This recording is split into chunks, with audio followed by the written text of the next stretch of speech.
Welcome to this month's edition of Stephen's Squibs, brought to you by the Center for Child Counseling. It's time to gather around the proverbial fire and discuss Florida family law cases and more. Please welcome your host, Eddie Stevens. Welcome to the 8th episode of Stephen's Squibs, monthly family law CLE. And we will be talking about January appellate opinions and also some disciplinary proceedings. And with me are my cohorts, as usual, Karen Stevens and Gina Sapucki. Hey guys, and happy March. Hey Eddie. Hi, good morning. Happy March. It's my birthday month. Yes, we are celebrating Karen's birthday all month with all kinds of pageantry. So we're going to dedicate this episode to me, this thing.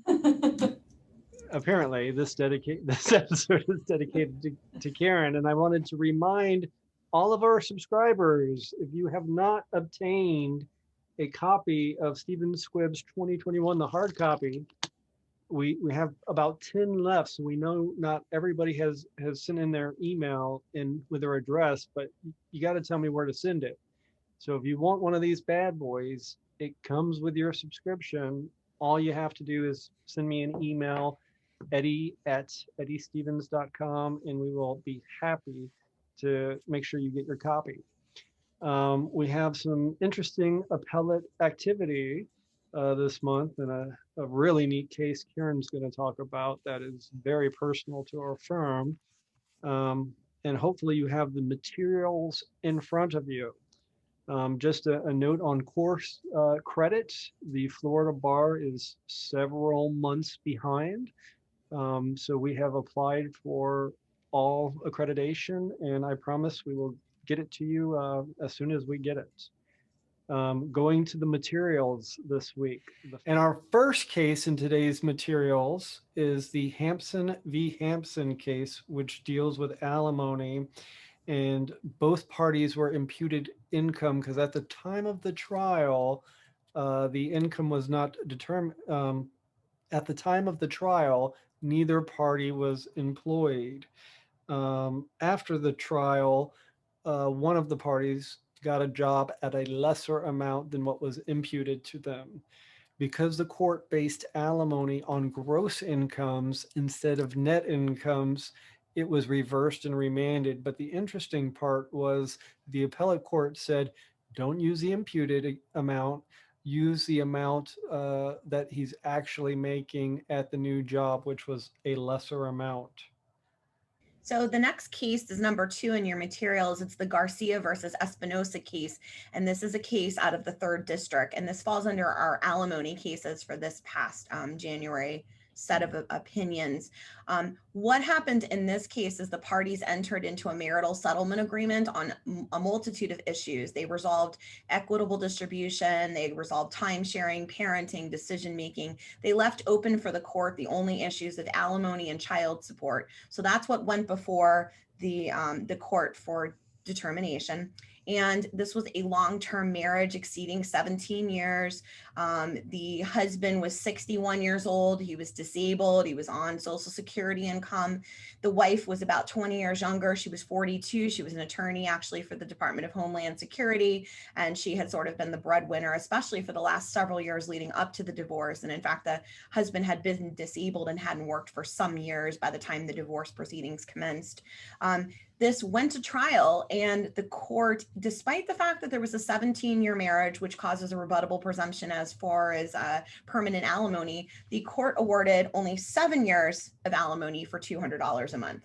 There was absolutely no findings of fact as to why the permanent alimony was not proper, and why the court didn't consider it. There was no findings of facts as to how they reached the $200 a month met his needs or what his needs were. But there was just zero factual findings why the permanent alimony was not awarded when there was a presumption that there should have been. So this was reversed and remanded back down. And really important the court goes through that factual analysis when they're dealing with, especially a long-term marriage, starting with that presumption. And maybe he didn't need it, but there was just nothing within the final judgment that allowed the appellate court to figure out what went on down at the lower court level. So this was reversed and remanded on the alimony, which affected the child support as well. And that takes us to the 3rd case, which is Gina's. Thanks, Karen. The last alimony case for this episode is Frank v. Frank. It comes out of the 3rd District, and this case discusses alimony. This was a long-term marriage over 20 years. Both the husband and the wife had pretty good jobs. The wife was a physical therapist. The husband was a neurologist. They had 6 children during the marriage. Shortly into the marriage, the husband suffered a heart attack. So he was 39 at the time. Once he suffered that heart attack, he stopped working for a while. Later, the parties moved here to Florida, and the husband resumed working as a neurologist while he was also receiving disability from his heart attack.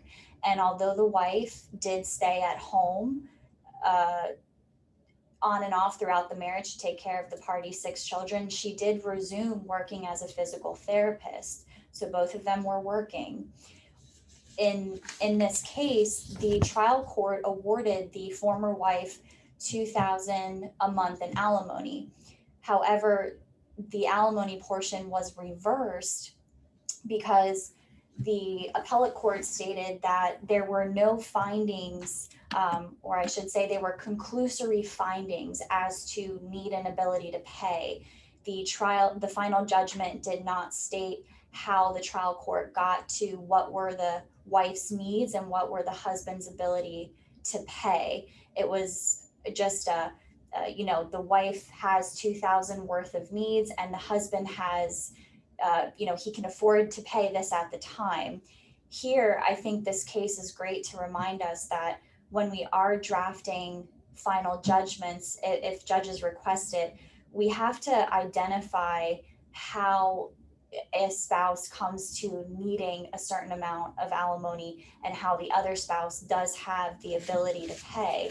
And also this case reminds us that when determining alimony, it is based on net income, not gross income, which is another error that the trial court made.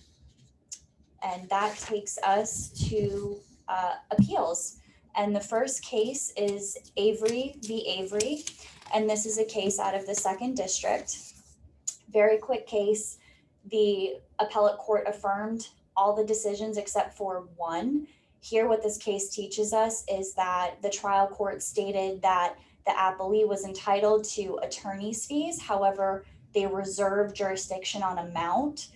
The appellate court stated that because they reserved jurisdiction on the amount of fees and that was not determined at this time, it's not appealable and it's not a final order. What should have happened is the amount should have been determined, and then if you wanted to appeal, you move forward thereafter. So good quick reminder. The next appeal case, I believe, is Balt v. Balt. Yep, and Gina, as a practice tip, always put those findings of fact in a proposed order. Make that judge's job easy for them, and avoid potential appellate issues. Ballot is very similar to Avery, even though it deals with a partial equitable distribution. It's really an appellate issue. The court ordered that the parties would take up to $250,000 and then reserve to determine the actual amount and the source of funds. One of the parties appealed it, and the appellate court came back and said the judicial labor was not done. Therefore, again, like in Avery, it's a non-final order, not ripe for review. And our 6th case is Jimenez v. Perez, that dealt with the denial of a petition for relocation. Unfortunately, the moving party did not have the proceedings transcribed, and there was no stipulation of the facts by the parties or the trial court. In absence of such records, the moving party cannot establish any error below. So be mindful of that when you're doing your appeals. You might want to have someone transcribe them. Karen, I think you have case 7. Yes, case 7 and case 8 sort of go together, although they're from different circuits. So number 7 is Sejas v. Paredes. And this is out of the third, and the eighth case is Cataldo versus Cataldo, and that's out of the second. And what happened in the Sejas case, number 7, is that there was an order determining an entitlement of attorney's fees, but there was no decision and determination as to amount. Mr. Sejas still appealed the order that granted the entitlement to fees, and the appellate court said there's still judicial labor to do. We haven't determined the amount of fees at the lower court level, and therefore it's a non-final order and it is not appealable. And the same thing happened in the Cataldo case. Similar issue, there was an entitlement order giving an entitlement to attorney's fees. Mr. Cataldo in that case appealed it. And again, because there was no award or determination of the amount of attorney's fees, it is a non-final, non-appealable order. So entitlement doesn't get you to the district court. You need entitlement plus a determination as to amount. Then you have a completed task from the judiciary, and then you have something to appeal. So interestingly enough, you had 2 folks in 2 separate circuits still doing the wrong thing. So you do need to have a determination of amount, and that's what those 2 cases remind us again. If you're ever concerned on what a non-final and a final order are, the appellate rules lay it out very clearly. And I know that if you're not somebody that does appeals very often, you need to refresh your memory every time when you have someone come to you about an appeal and look at what is final and non-final. And really it matters is, does the court have anything left to do? And if the answer is yes, then the order is not non-final. Okay. Thank you, Karen. That takes us to attorney's fees. We have 1 case this month, Street v. Street, and it dealt with a prejudgment issue. Court was reversed for not awarding it because you're entitled to prejudgment interest from the date you were entitled to attorney's fees. So that opinion was reversed and remanded. Takes us to case number 10. We are now in enforcement land. And 10 was really an interesting one because it dealt with a contempt of a non-party. In this case, the Children's Home Society of Florida, which is a non-party to a dependency proceeding, was held in contempt, and the court imposed a fine of $2,500 a day to compel compliance with a prior order. In this opinion, the appellate court opined a party cannot be held in contempt for non-compliance with a court order if the party did not have the present ability to comply with the court order. The same rule also expressly requires a separate affirmative finding and that the contemner, the person guilty of contempt, has the present ability to comply with the purge and the factual basis for that finding. Thus, before imposing contempt sanctions, whether it's against a party or in this case a non-party, which you don't see very often, this came up on a writ of cert. Before imposing contempt and sanctions, the lower court must make affirmative findings supported by facts that in this case, the Children's Home Society of Florida had the ability to comply and the conditions for the purge of that contempt. Gina, you want to take us into equitable distribution? Yes. We are on the first case of equitable distribution, number 11. Again, Frank v. Frank. We did briefly discuss this case in the alimony. It was case number 3. So the second portion, as discussing an equitable distribution, the appellate court reversed this equitable distribution. Here, the trial court stated that the former husband had to make a substantial payment to the wife in the amount of $942,000.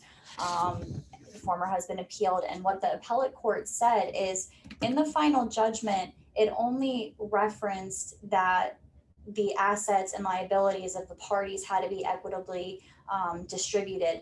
There was not any discussion of the statutory factors that a court must look at when determining, and that's Florida Statute 61.075.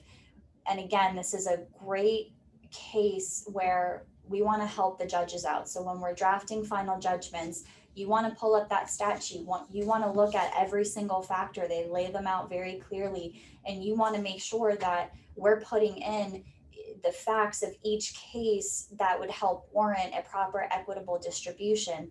Here, there was no reference of that anywhere in the final judgment. So for that reason, it's remanded to make those factual findings. And that takes us to the next case, number 12.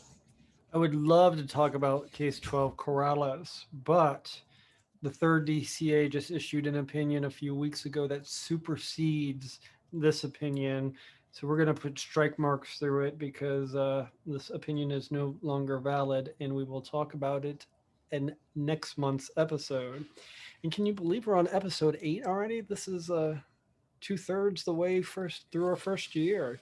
Time flies, especially in a pandemic. Jurisdiction. I get the honor of always getting the UCCJEA cases, and this one's a Hague Convention case, Stone v. Suzuki, dealt with a mother taking a child to Japan, and the court was affirmed for finding that the husband did not make the allegations to prove Florida was the home state, but there was also some questions with whether or not Japan, the foreign state, had taken jurisdiction. The court comments that the UCCJEA was promulgated to help avoid jurisdictional conflict and to promote cooperation between courts in resolving custody issues. The objective of the act is to eliminate the simultaneous exercise of jurisdiction over custody disputes by more than one state. In this case, the court found it lacked jurisdiction. It was not the child's home state. The appellate court agreed. The husband did not make the appropriate allegations, but the circuit court prematurely denied the husband's request to prove Japan had declined to exercise jurisdiction over the custody issue. And in that case, at a minimum, the circuit court should have stayed the proceedings and communicated with the Japanese court to determine whether custody proceedings had actually been terminated in Japan. So court was affirmed, but remanded to hold on to the case and make that phone call. Name change. Gina? This is Medina v. State of Florida. It's from the 4th District. And generally when there are name changes, on its face, they could be sufficient so long as the person is not doing it for a wrongful or fraudulent purpose. In this case, we had a man who petitioned to have his name changed. He did disclose on his petition that he did have a criminal history. He did receive a 10-year prison sentence, and it also affirmed that his civil rights were not suspended, and or in the alternative, they were already restored. When it approached to final hearing, the trial court denied his name change for the reason that he had a first-degree felony, and it would be against public policy to permit the name change. Here, the statute is very clear on what a name change requires, and what the appellate court stated is that the trial court erred in not providing a factual basis why his name change should be denied. For example, the trial court should have stated, is this person changing his name for a wrongful or fraudulent purpose? Simply making conclusory statements as to it violates public policy or he simply had a criminal history is not sufficient to deny that name change. That brings us to parenting. Karen? Yes, the first case in parenting, actually the only case in parenting this month, is the Glevis versus Glevis or Glevis case out of the 2nd District. Really interesting read, really interesting read.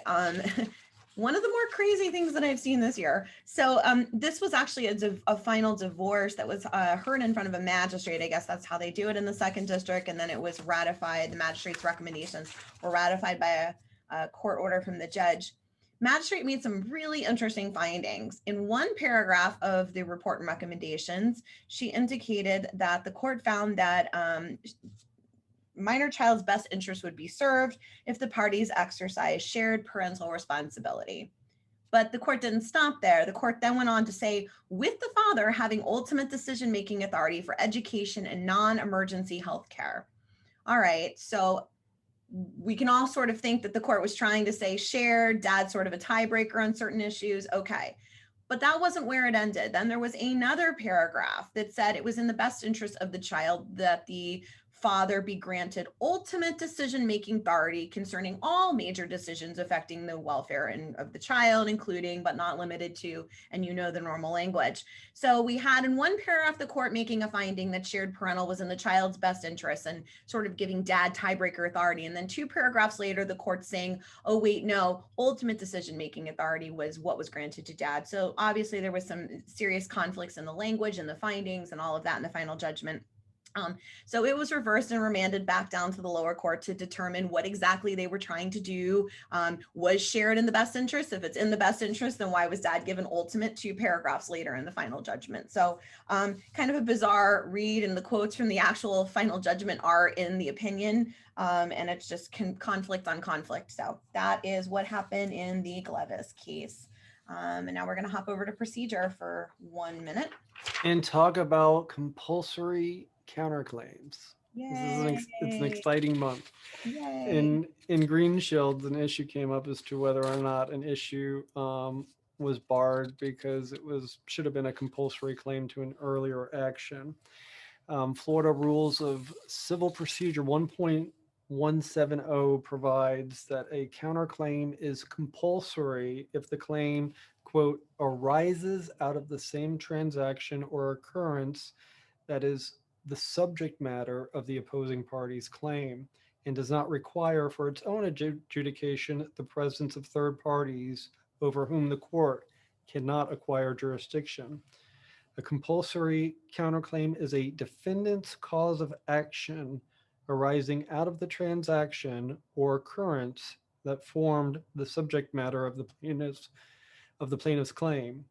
Failure to raise a compulsory counterclaim in the first suit results in a waiver of that claim. Now, they have defined a logical relationship test as follows.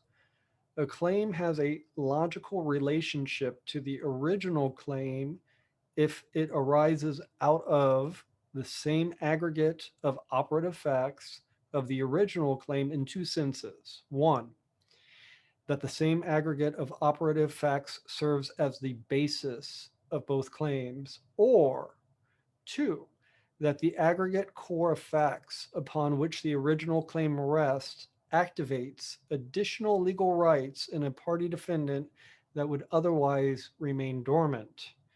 Based on the plain language of the test, the or designates only one of the 2 prongs need to apply for the claims to be compulsory.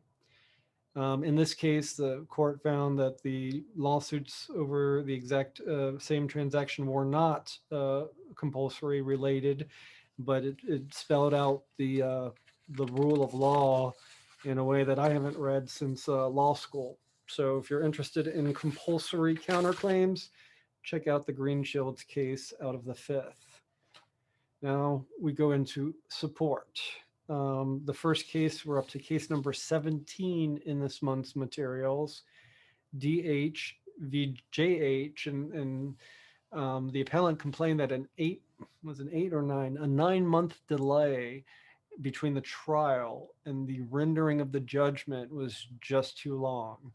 The appellate court said, well, it's not that long. It's not like a year and 3 months. It's 9 months.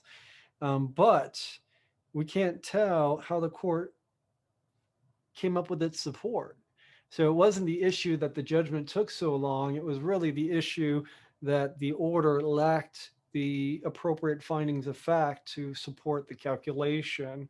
So the DHJH Circuit Court judgment was reversed and remanded.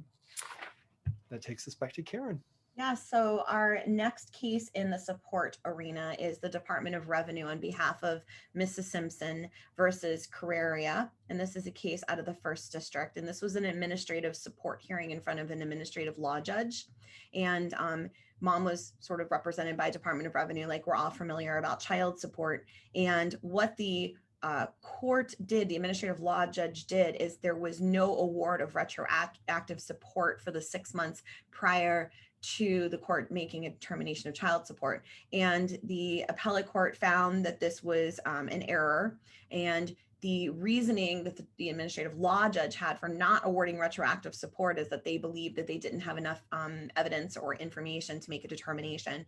And the appellate court said that was wrong. So interestingly enough, the mom did not show up at this administrative hearing. The father did, and the Department of Revenue did, and their representative testified as to what the mother's income was. They had documentation about that for the last 6 months. And then the father obviously testified about what his income was, and he testified about what support he had provided to the mother in the last 6 months, which was via diapers and wipes and things like that. So there was a calculable number as to what voluntary support or what support the father had paid in the 6 months. There was evidence as to mom's income. There was evidence as to dad's income. And there was evidence that this child was unsupported and needed support during that period of time. So it was an error that the administrative law judge did not award retroactive support going backwards to when the DOR filed the action. And the regardless of mom testifying or showing up or not, there was still enough information. So that is what happened in that DOR case. I can't wait to hear about our next case. So our next case under is number 19. It's the last one in your materials. It's the Lunsford versus Engel versus several interested parties case. And this one is really personal to Eddie and I and to our firm because we represented the interested parties in this case. And this original opinion, you'll recall if you've been hanging out with us since the early part of this CLE process that we've been presenting on, in the original CLE case law update that we did, I think the first one or the one at the end of last year before this this new filming segment process started, was the Engel opinion. And it was originally at Florida Law Weekly D163A was the original case. And we became involved representing the interested parties after that original opinion that was in your materials had been published. And our first involvement in this case was filing a motion to recall the mandate. So by the time that we met the interested parties who were the legal and adoptive parents of this little boy that we're going to talk about, the appellate opinion had already been rendered. There was a mandate. And then we heard about this, or our clients heard about this and came to us. So, and Karen, I'll be honest, when I first heard this, I didn't even know what recall a mandate. I didn't even know that was even possible until we rolled up our sleeves. Right. Eddie and I are not appellate attorneys whatsoever. We do appeals infrequently, but we knew that there was a manifest injustice here. You know, we're all human beings, and when something comes to you and you know that something just doesn't sound right, this was one of those situations. But the bigger problem was, how did we help fix it, or what did we do? So I had never in my entire life heard of a mandate being recalled. I had no idea how to do it, and Eddie and I sort of began reaching out to some of our amazing colleagues across the state of Florida. And everybody, once they heard this story, was very vested in wanting to try to help. And that was incredible. And we did a lot of research and a lot of talking and a lot of discussions to figure out that you can recall a mandate, that under Florida statute 43.44 and under the Florida Rule of Appellate Procedure 9340A, you can recall a mandate within 120 days of it being issued if the circumstances and justice of the particular case justifies it. What that means is then interpreted by the case law. So we did a lot of digging. We have to show good cause, and typically a mandate is not recalled unless it's necessary to correct this manifest injustice. That's sort of the buzzword in the case law. And that was where we started this process with this family. So we were able to recall the mandate and enter into this case as interested parties, because the Lunsford, the appellant Lunsford, is the maternal grandmother in this case, just so you have your family tree of madness, because that's what we're about to explain. So you have Mrs. Lunsford, who is the mother of the mother, so maternal grandmother, and the appellees were the biologic parents of this little young man. So the parents never made an appearance in the appellate case. So the entire appeal, the first opinion, was all based upon maternal grandmothers bringing this action before the appellate court. What had happened is there was this little boy born to these two biologic parents. And when this little boy was 2 months old, the biological parent stole the maternal grandmother's car and took off on a road trip across the country that ended up in Oregon. So they went from Palm Beach County, Florida, all the way across the country and wound up in Oregon. And it took about a month for their travels and trekking and ended up there. So now you have a little boy who's 3 months old and ends up in Oregon. And bio mom, bio dad get themselves into a pretty significant car wreck that is caused by the domestic violence between the two of them while driving. And the Oregon version of Department of Children and Families, which is Oregon Department of Human Services, gets involved and shelters this child. So you have the beginning of a dependency case out in the state of Oregon when this little boy is 3 months old. And that's when all of this sort of began. So for those of you who practice in juvenile court or dependency court, you're familiar with shelter hearings and shelter petitions, and that's what happened out there in the state of Oregon. And this little young man was taken into custody. And then at that point, the Oregon DHS became sort of the custodian of this child. So now you've got a 3-month-old who's in custody out there. Oregon DHS sets out case plans for biologic mom and biologic dad and says, these are the things you need to do to get reunified with your child. Both of them ultimately fail at it. Neither one of them complies with the case plan. I think dad took off and wound up in a different state, ultimately was arrested again. Mom, interestingly enough, comes back to Florida to now live with her mother again. So bio mom comes back to live with maternal grandmother in Palm Beach County, and Oregon proceeds with their reunification, which ultimately turned into a termination of parental rights action because of the non-compliance with the case plan by the biologic parents. So 8 months after this child is taken into custody by Oregon, maternal grandmother files for temporary custody of this young man in Florida. So 8 months had elapsed. This little boy had been living out there in Oregon under the care and foster care in Oregon. Grandma files an action here in Florida for temporary custody, and it's denied. Grandma then files a motion for judicial communication and asks that the Florida court speak to the Oregon court. And that is, at that point now, about a year after the child had originally been sheltered, still in the custody of Oregon DHS.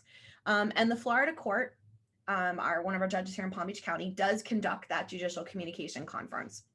And they get on the phone here in Florida with the judge out in Oregon, who has her whole staff and the caseworkers and the attorneys for the department and everything out there. And there's a determination made that Oregon has custody of this child, so why would Florida be entering any orders? And they determined that Oregon is the child's home state.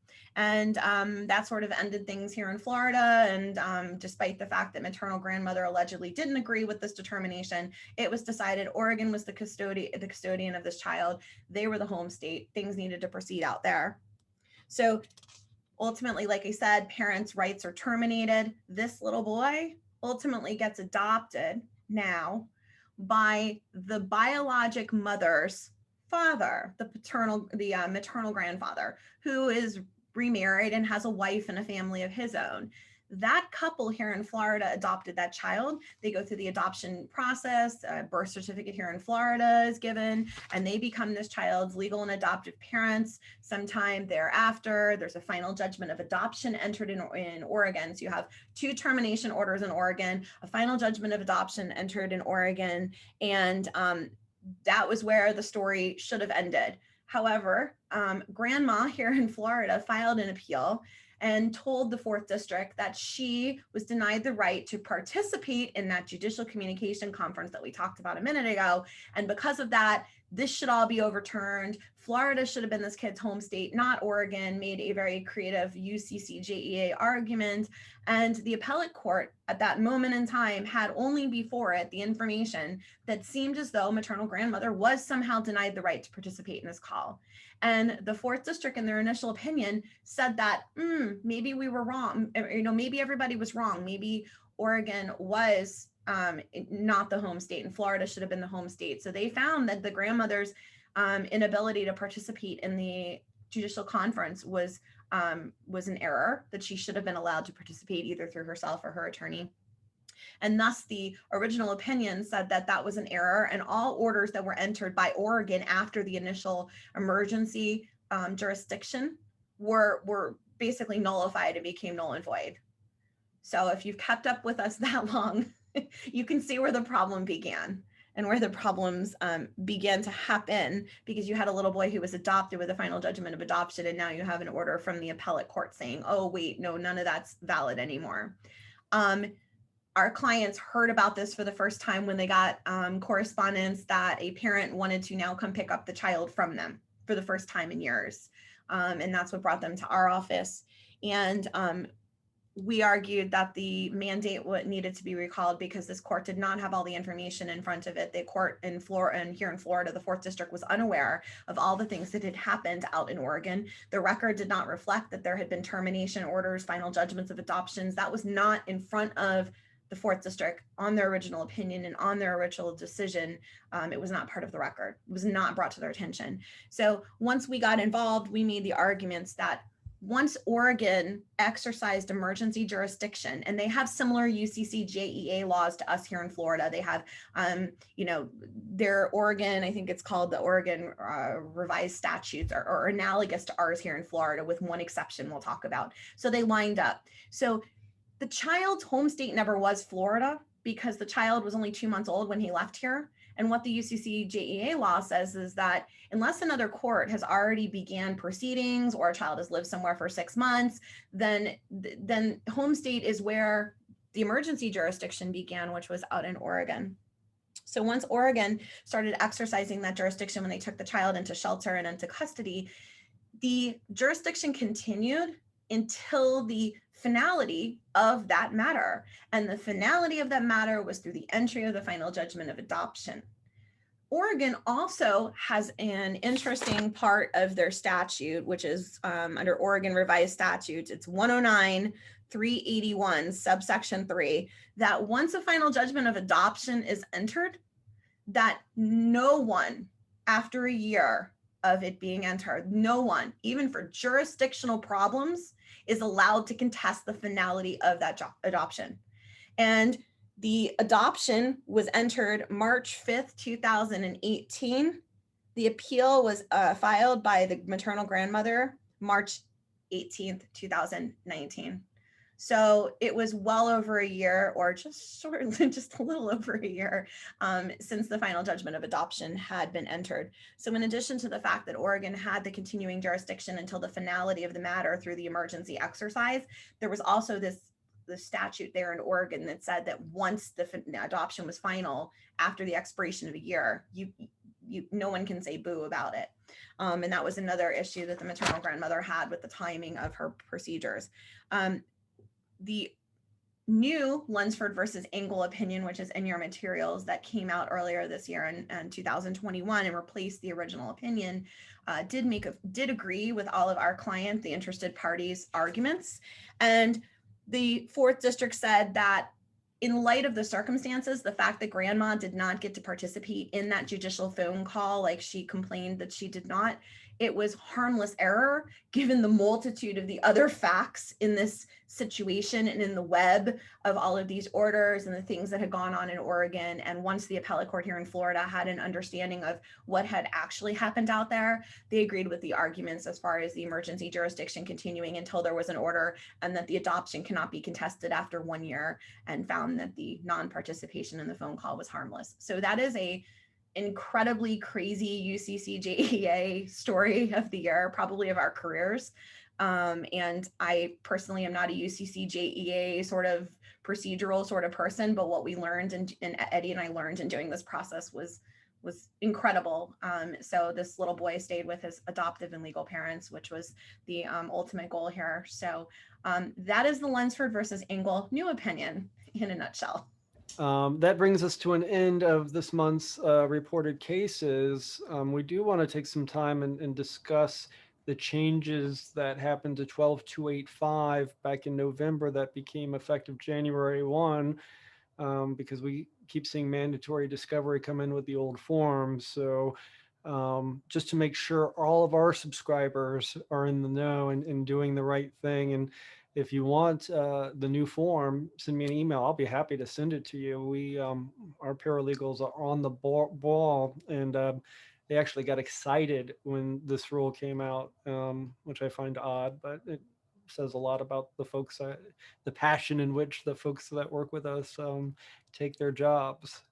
So if you look at it, we've enclosed like a strike through version of the old law to the new law in the back of the materials.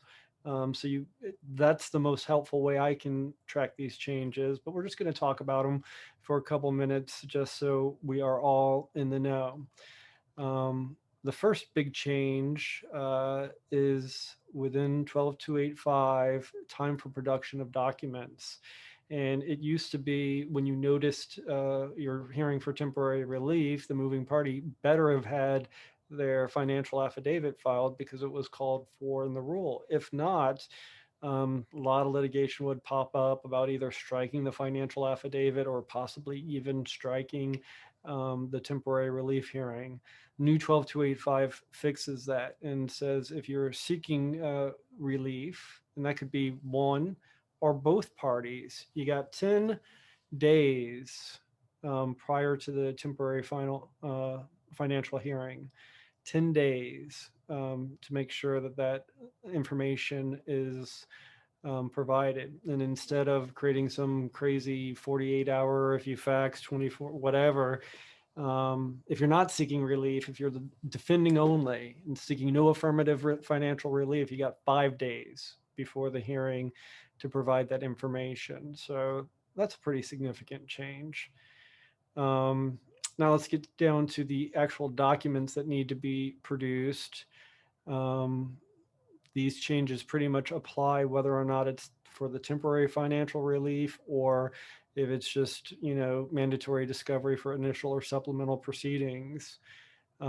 First of all, it's now mandatory to produce all documents supporting the income, assets, and liability figures entered into the financial affidavit.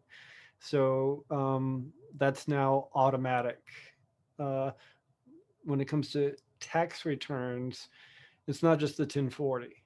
It is now the complete tax return, still 3 years, but including all attachments. We're talking W-2s, 1099s, K-1s, any accompanying schedules, worksheets, the entire tax return, not just the first 2 pages. And if you don't have the tax return, sub 3 makes you provide all, not just the W-2, but all of these different tax forms that make up your income. They've also expanded the time length for these documents. Pay stubs, no longer 3 months. They want to see 6 months of pay stubs.